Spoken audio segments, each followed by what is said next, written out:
TaysGreenLife's podcast with Half Past Dead. Everyone introduce yourself. Hi, my name's Alex. I'm the lead singer and guitar player. I'm John. I'm the drummer, backup vocalist. I'm Jack Devil. I play guitar. Hey, my name's Thomas, and I play bass.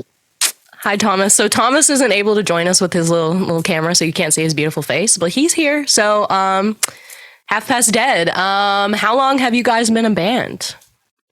Well, that's an interesting question because I started the band in high school in 2014, but this current lineup, which we all seem to consider is like the actual band now, has been together probably since 2020, I believe, 2019, 2020.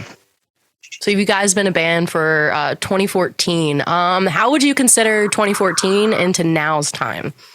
Ooh, well, it's different. I don't really remember the early days that well. It's sort of a repressed memory, but John, you can probably tell better than. Hey, he's here. He's here now. Probably better than me. Kind of, you've seen the changes from outside of like my weird tunnel vision, so you can probably give a better description of how it's changed. I mean, when I joined in probably like 2016, somewhere around there. That's when it started. Your hair was straight. I don't think you even had a beard. You were like Babyface McGee all over the place, and I don't know if I put the influence of like more metalcore-ish stuff, but we were. If you listen to the EP, it's a lot different from what the album's going to be whenever that comes out. And we used to be like a 6-piece band, and I told you, hey, what if you just did like rhythm guitar with vocals rather than have 3 guitarists? So when was your first show as a band? This band definitely, I think, correct me if I'm wrong, I think the first show as this lineup was we did a live stream during my senior year of college at my college. And I think that was Thomas's first show. Thomas, do you know exactly when that was? I don't remember exactly when it was, but yeah, that was my first show with you guys, and that was my first show coming off of only one rehearsal with you guys as well. Right. I think it was May. Yeah, it was May. It might have been May because that was the last month before I graduated. So. Yeah, I'm not real good with the school times. I haven't been in school in 4 years. So how do you guys balance out everybody in the band? Like who does what? What's you guys' job? Who does So honestly, Alex is kind of the head of everything. Usually we try and split everything equally. So like booking, I try my best to help him out. Me and Tommy try our best to do social media. John as well as social media, but when it comes to like load-ins and all that kind of stuff, we kind of have our own little set jobs. So like I focus on guitars and Alex focuses on drums and vocals. Tommy focuses on bass, and yeah. We divvy it up pretty evenly and just based on certain circumstances. But he's right. We do have we know our little niches. And with producing, do you guys do your own producing or do you guys normally go to someone else? Interesting. So we do our own stuff in terms of recording and writing and everything like that. But this album we have coming out, I went to a couple people and I settled on this one friend of mine who is just better at it than we are. And but it depends though, because in certain instances, I'm sure that we're going to do it 100% ourselves. Because we all sort of have experience in this sort of area.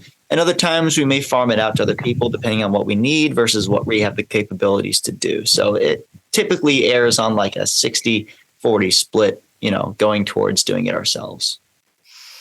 And what's one of your favorite venues that you've played at?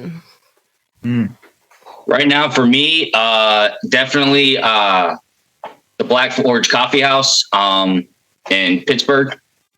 That just has a special place in my heart because we smashed that guitar, and I did my little like guitar solo. It doesn't have a name yet, but there's a circle pit going around me. It was crazy. And how was writing and recording one of your newest albums, Kiss the World Goodbye? And when are you guys planning on releasing it? So I'm gonna let those guys all sort of tell you how their experiences, and I can kind of talk about the releasing part. I mean, it was kind of a roller coaster for drums, especially just because I think we had my old kit. I bought mics and a mixer and I started it up and it wasn't working out. We spent like a month on the kick drum sound. And then eventually we got a gig to play, or we were going to open up for Sebastian Bach, and I got a new kit for it. And we ended up miking that up and we hit the kick drum once and it was just perfect. And it was just, all right, why did we do this a couple months ago? Yeah, no, for guitars, that was a little easier. Honestly, at first we were going to use this like little Champion Fender amp for the album, but then we're like, we don't want this. We want a bigger sound. Yeah. So I invested in some Marshall amps, and we just took maybe 7 hours to get to the tone right, and set up where we want the mics, and then just started recording, and kind of went smoothly. And when you guys are writing, does everyone contribute to it, or is there just one member that does all the writing and you guys just jump in? For how it has worked in the past and how it probably may work in the near future, I sort of just have a skeleton of like a song, like here's some chords and some lyrics, and I present it and kind of demo it a little bit, and then everyone else just sort of adds in the other ingredients. Sometimes it's the other way though. Sometimes Jack will have something. Tom has sent me something on bass that was pretty cool. I'm like, oh, we should work with that and do stuff. We all kind of come up with little ideas and sort of build on it, and it accumulates into a song sometimes. But for this album specifically, I wrote this before John was even in. No, I think John was in the group, but a majority of songs I sort of wrote entirely and composed and completed, and they just sort of came in and learned the parts, added a few things, took away a few things, but I think overall we're just sort of all collaborative and always writing, always creating, and looking for new things to add, because we all listen to so many different things. What would be a big influence? Ooh, I have to say, the three of mine is Pantera, Nothing More, and Black Veil Brides. I guess I'd go, for me, it'd be Tool, Primus, and Metallica. Those are probably the three biggest ones. It was funny because I was actually listening to Tool a little bit earlier, right before. I just did a whole Tool medley for my Instagram the other day. I love all his stuff. I'm gonna have to check it out. That sounds pretty cool, especially Primus. I love Primus.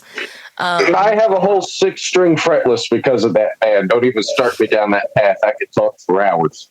Oh, that sounds so great. I love it because a lot of people are like, oh, you listen to Tool, and I'm like, Tool is like, there's so much behind Tool. They literally so much like drugs, and then like there's math rock. Everyone's contributing. Maynard's not even like the head person in the band. Like he lets everyone else do everything else, and he's just like, I'll just sing in the background. Yeah. That's why he like sits like one of his clips. He was sitting down eating like a bowl of spaghetti on the stage while they were going at it, and I was like, what the fuck?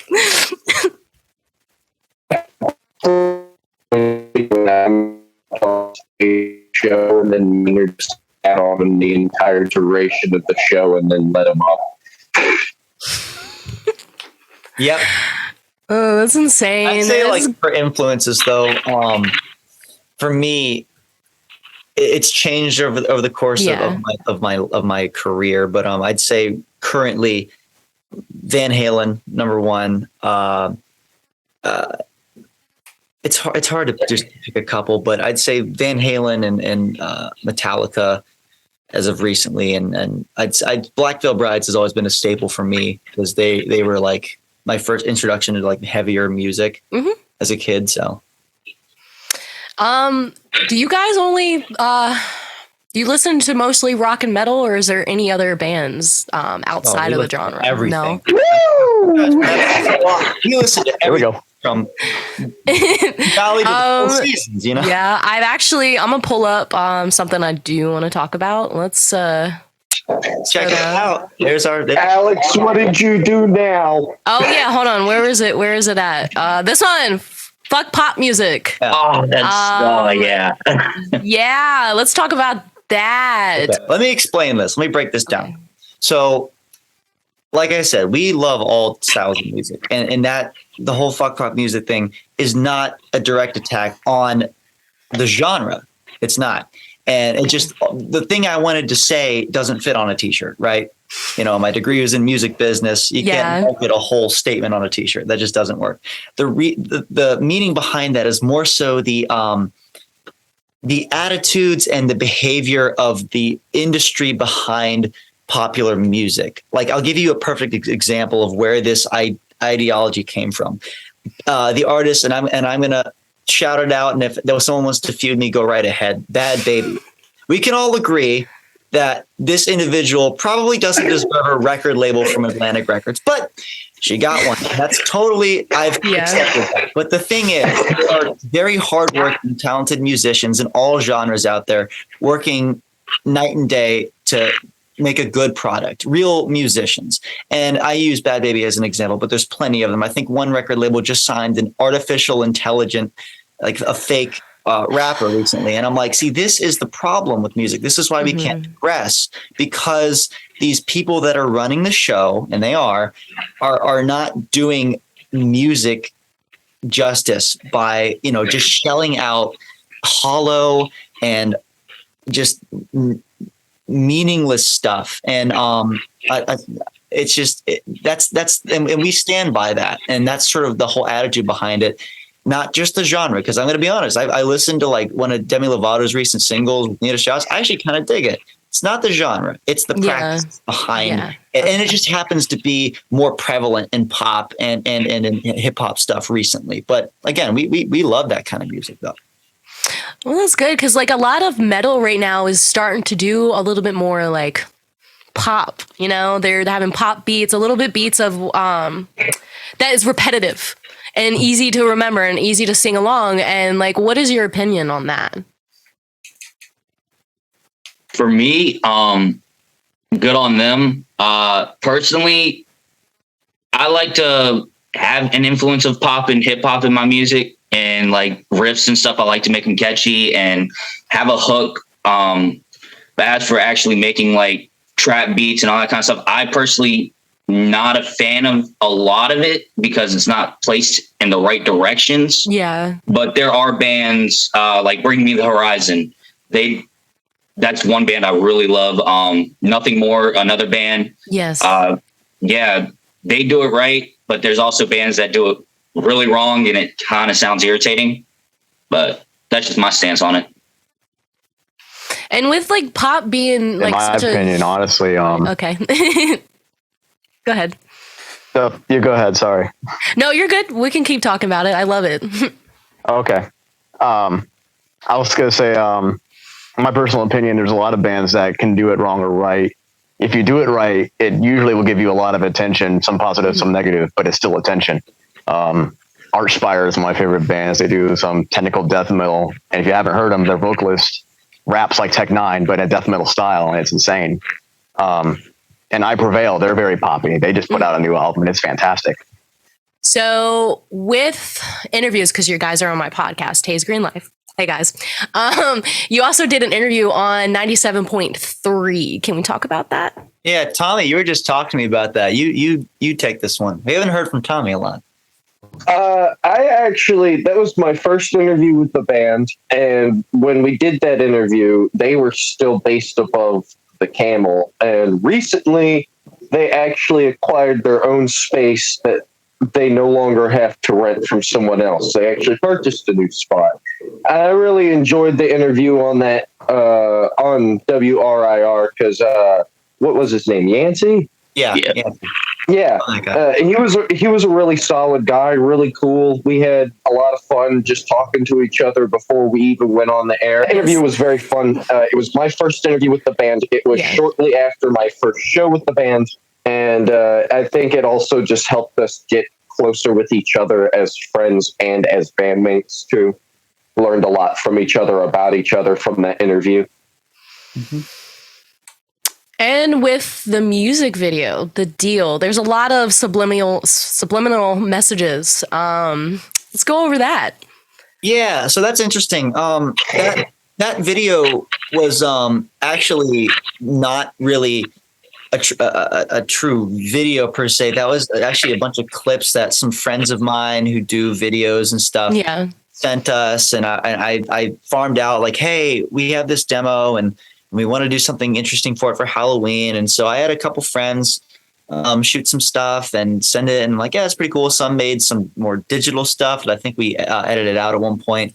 But we did shoot like a real video over, I forget exactly when it was, at Thomas's place, and it has us in it and everything like that. But that was just more of a fun little project, because I always sort of think it's interesting, the art of filming, especially when there is no players, there are no actors. It is all situational, and you have themes, and you have, obviously you have, there are humans in the video that aren't a band, and it tells a story in itself even without the music. So that was sort of the idea behind that. And with doing like the recordings and stuff like that, what is your opinion on TikTok and doing social media content and live streaming? I mean, it's the thing now. So for me, I like to post a lot of like guitar solo covers and like funny videos. For TikTok, just more funny videos. I mean, if you're not on it, you're not going to make it. Yeah, I have two Facebooks. So like one is mostly for business, and then my other one's like personal, and I'm like shit posting and like having opinions. And then lately I've decided I can't have certain opinions about certain things or I'll get canceled, like you can't. I love that. Like you can get canceled for the littlest thing. We have a song and an album called "Kiss the World Goodbye," and we talk about that. Yeah, let's talk about that. There, don't we, boys? Yeah, nah. No, yeah, for me, and I've talked to Alex about this. Yeah, no, I was me and Alex talked about this, especially when we were making Kiss the World Goodbye. Was me and him just had hours of conversations about cancel culture, like, oh, this guy got canceled today. Oh, this guy got canceled today. This actor got canceled today. And we're just like, the world's canceled. Like, look, there are things that merit people getting scrutinized for things they do. However, I actually talked to the man I have working on our album right now, and he and I agree, and I don't want to speak for my bandmates here, but I'm sure that they have the same view, that it doesn't allow for recourse. It doesn't allow for rehabilitation and people going, yeah, that was a dumb thing. I feel bad about it. And there's none of that. It's over. And it's really dangerous for people in the entertainment industry that are constantly in the spotlight, expected to be perfect all the time. That's not true. We're all humans, and we all do dumb things or say dumb things or things we don't mean all the time. And that's just part of life. That's part of growing. And if you're going to perpetuate punitive social rules on just living and growing up, then I think that's absolutely ridiculous. It's so sad because there could be like one bad member and then the whole band's canceled. And that's like one of the things I've been noticing that's been happening all over social media lately. What was it? Kentucky, the Kentucky festival. Like all these bands dropped out by one member that was really bad that they should have gotten rid of. But instead they were like, we're going to worry about that later. Like, no, like now you're canceled. Now you're not going to go on tour anymore. Like, it's hard now because there's so many people that are angry and like against certain things. Like if you do one bad thing, you're canceled for the rest of the, eternity, especially on social media. No. Yeah. I mean, there's some people that, can't come back. There are people that come back, right. But most of the time, you won't see that band anymore. because There now are everyone some hates people- them. There are some people that get it who don't deserve it, like what happened to Metallica recently for whatever reason. but then an example of someone who might deserve it is Chris Brown from Trapped, because that man is always running his mouth saying Yes. some pretty offensive things. So I feel like the whole cancel culture thing is definitely a subjective based on situation kind of deal, but it's not being treated as that. It's almost as soon as you say an opinion that contradicts someone else's opinion or the majority opinion, you're seen as a villain and you're ostracized and outcast from the rest of society for just having an opinion, which is everybody's human right, you know? What's the plans for the rest of the year? Well, it's funny. We all talked about this at our show in Pittsburgh on tour. Mhm. And, we all went on the balcony. We were just having a good time, enjoying our days off, a day off that we had. We had 2 days off, I believe. And we were like, hey, we're doing pretty well on tour. Our social media is blowing up, which if you want to follow us, it's at HPD Half Past Dead. We were saying, what do we want to do? What should we do? And we talked about it. And what we're going to do is we're going to focus on Virginia for right now. We're going to focus at our home. We're planning in the next year, maybe in the next couple of months, a bunch of shows like all over the state, concentrated in some cities, maybe do some stints up in Northern and Roanoke and maybe Virginia Beach. We're doing a whole bunch of things there, maybe get a small residency at a couple of venues and trying to get on more festivals, doing podcasts, amazing podcasts such as this. And we'd love to do a radio tour when the album is out, which I didn't elaborate on earlier, but I'll save that for the end of this. And then after that, after we feel we have totally conquered the state of Virginia, we're going to expand out as we usually do. Yeah. And make a big old tour around wherever we want to and wherever we can go. And all depending on so many different things. But yeah, taking over the world essentially is the grand scheme of things. But about the album real quickly, I just wanted to say that it was delayed originally due to some audio problems and things that we go, it's not quite perfect. Let's really work on this and put out a good product. And our fans have been so amazing and understanding that it's like, hey, we want to give you guys the best possible thing we can. But I believe our projection is sometime early to mid-September, right around the Blue Ridge Rock Festival. So I think that's going to be a good time for us and for the album. So that's my unofficial projection. Is that so? Would that be the Kiss the World tour? Goodbye? Or the Kiss the World Goodbye album. We did the tour. Okay. It was all planned out ahead and we didn't anticipate the album being delayed. So it's supposed to be album, tour, and then the next thing. But now we flipped it. Now it's the tour and the album. All good. I'm so excited. Like, I so like you guys got a lot going on right now. Like, what about record labels? What about record labels? Is that on the plan? How do you feel about that? Do you think that bands need to get signed to be successful, or do you think they should be independent to get successful? I mean, it helps to be signed because you have something backed up to you. However, you don't necessarily have to be signed to be successful. Really, it's all about the fans. That's the main point of everything. That's who the consumer is. So whether you're signed or not, as long as you can get your music out, that's all that matters. Back in the day, I definitely want to hear Tommy and John's opinion, but this is something that I actually studied while at college. And back in the day, the labels thing was that they were a distributor. They had money and they had contacts. But now because of social media, you don't really need the label because you can distribute your stuff yourself. You are your own label in a sense. And we've seen the dwindling power of the record label. A great example is Taylor Swift. We've seen that you don't necessarily need, of course, the audience, the already built up audience helps. But nowadays there are plenty of especially it's big with rappers that come up that labelless, remain labelless for their entirety of their career. And I think that it's because of the fact that the label's job, its main job as a distributor, has become obsolete. I think that their main the only nugget of worth that they have left, not to whittle it down, but is the financial backing. But we've seen bands, and you guys are going to see with our album, you don't need a whole lot of money to make a record, or even a single or an EP or anything like that. But I don't know, John, what do you think? I mean, yeah, I feel like it's kind of like just the name itself. Like if Sony bought us on, they put us out like saying, hey, check these guys out. A couple thousand people would probably look because Sony said, hey, look at these guys. But at the same time, yeah, I agree, because they mostly just put word out. That's what we're doing. So if we just hammer down and do that like out of our minds, it'll probably be about the same result over time. That's why social media is very important. Like it takes a big like stress off, because all you have to do is just post. And then one person will see that one person will share, and then 10 other people will see that, then those 10 people will share. You gotta make good content. That's the one problem. And I want to get Tommy's input, but that's the one thing that this man makes sure we do a darn good job of. We got great photographers, videographers.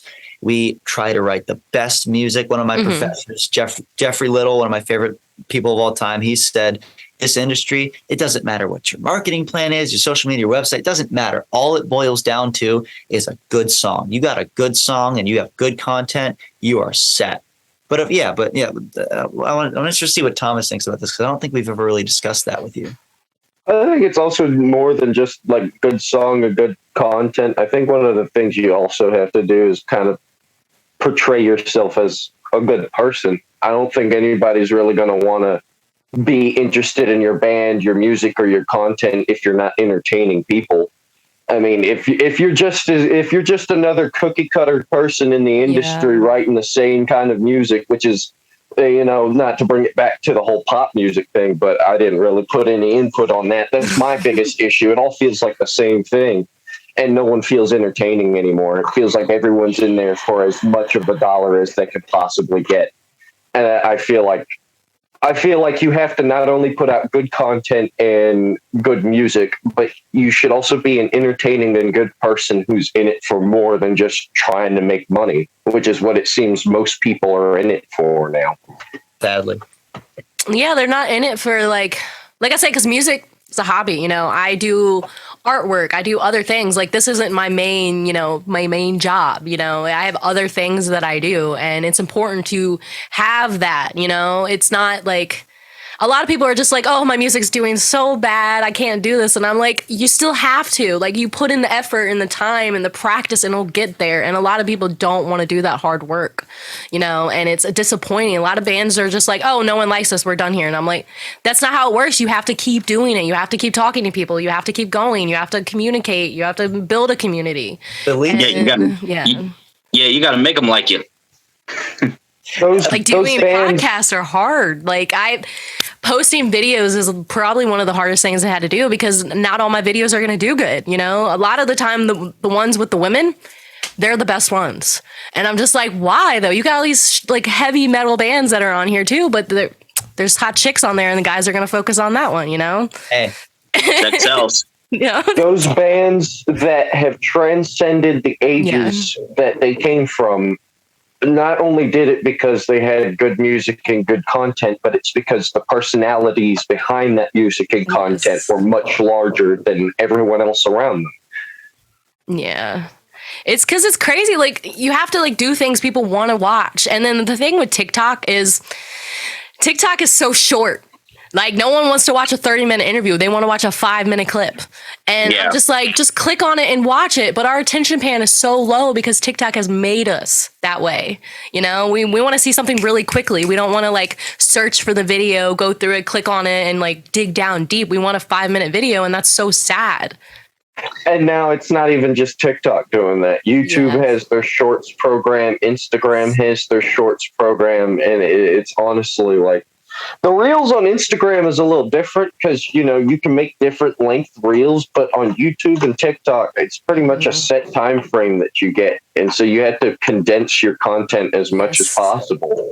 I think with TikTok, they have a recent thing where you can make it longer, but I think the main problem is that it's the hook issue. It's that if it's not interesting for the first moment, they're scrolling to the next one. And I catch myself doing it. I'm not innocent of this. I'm a sucker to it, and I go, boring, and then I'm like, you know what? Maybe I should go back and watch. And very rarely people will do that, but like Thomas was saying, we try to be, we're all fans of the classic scope of rock and roll and heavy metal. We're very much like, hey, let's put on a show. Every time we do a concert, you know, and we're like that on social media. And I'm a very lively person. Sometimes I'm dead tired, but we all try to live up to who we are inspired by. And we do that because we saw, and I see, in the rock and roll game right now, it's very boring. And I catch myself going, I don't even want to go to concerts anymore. But if I see someone that's truly entertaining, I'm like, oh, I'm going to see them a lot. Yes. Yeah. It's very hard because like I have to come up with like what I do is I'll put a clip, like I'll shorten it down and I'll grab the most funniest thing you guys do, and that's what I post for everyone else to see. And then I'm hoping that they'll be like, oh my god, this was so funny, and then they'll go and click on the link and go to the actual video. Yeah, I took my entertainment. Here's your thumbnail. It's a snowman. Oh, you're looking a snowman. Let's do it. Alex is lively Merry if Christmas. he doesn't eat bread. No, but yeah, going back to that question though, the entertainment wise, how we give our shows a big show. I get way too like into it to the point where I've jumped on tables, bashed my head into walls, and then I'll black out and just completely like not remember the night afterwards. And I took that inspiration from Slipknot because I saw like in their Iowa days, they would like snip a dead bird and like get like hopped up on like just everything. And that's how they got their shows and how they got crazy. I mean, Ozzy did the same thing. Well, he bit a head off of a bat and he was like, oh, it's not a real bat. And everyone's like, that is a real bat. Like, bro. To be fair, Ozzy did a lot of drugs. He did a lot of drugs. Well, the thing is, we do a lot of entertaining stuff on the stage. Like I jump on Jack's back, ride him like a minotaur. On this recent tour, John and I switch places. John, tell them about that. I think that's the most entertaining thing. That was the most successful thing on the tour, was that bit. Well, I'd seen videos of like drummers doing like musical chairs bit. Like someone would like do a beat and just like push someone off the throne and the next person take over, just seamless. And Alex knows some drums. So I thought that'd be a really cool thing if, you know, you just kick me off my drum set. People would pay attention to that. It's different. People have not done that before. And I thought, okay, what if we take it a step forward? What if I do vocals? And the first thing I thought of was Bulls on Parade by Rage Against the Machine. And we have that video on YouTube, but it's like pretty much, it's like a collaboration of every show we did with that song, and it mixed up really well. And you can hear like the crowd when we first started, they go nuts for it. They know what it is. It's just such a unique idea. I thought it would really get people to turn their heads and look at us a little more. I think that's cool, especially like coming up with ideas to get more people to like you. Like I said, the fuck pop and the breaking of your guitar. I think that's pretty interesting, you know, like you broke your own equipment. Like next up, we're lighting me on fire. Let's see it. Like it's gotta happen now. Can I do it? I'm owed this.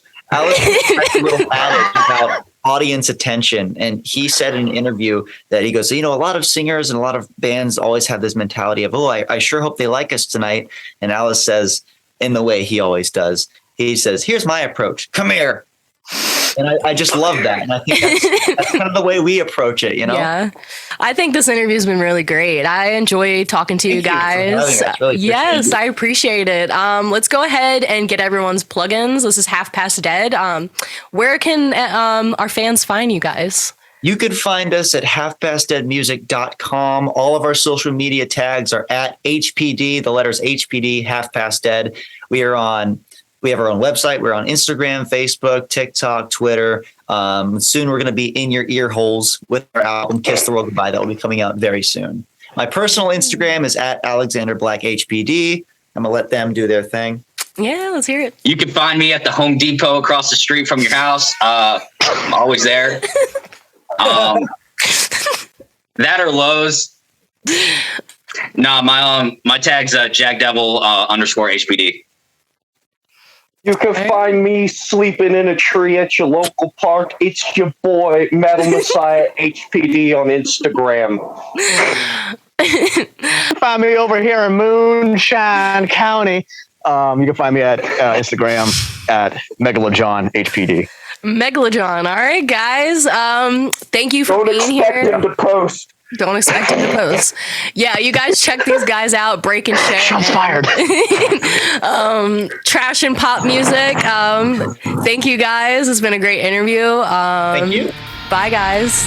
Peace. Bye. Peace.